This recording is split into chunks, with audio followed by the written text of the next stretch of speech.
கந்தன் பெருமைகளை கேட்க காது கொடுத்துக் கொண்டிருக்கிறவர்களே வணக்கம். மற்ற கடவுள்கள் அசுரனை வதம் செய்தார்கள்.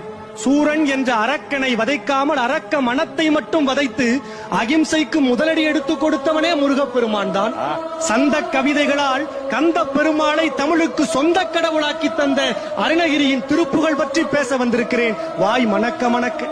திருக்குறளாய் உயர்ந்து நிற்கும் திருப்புகழை படித்தால் வெறுப்புகளை விலக வைக்கும், பொறுப்புகளை உணர வைக்கும். திருப்புகழ் பாடினால் முருகன் தோன்றுவாரா? இதே சந்தேகம் காளி பக்தன் சம்பந்தாண்டானுக்கும் வந்தது. அருணகிரியை வாதுக்களைத்தான். திருவண்ணாமலை வளைகாப்பு மண்டபத்தில் அருணகிரி திருப்புகழை பாடினார். முருகன் வரவே இல்லை.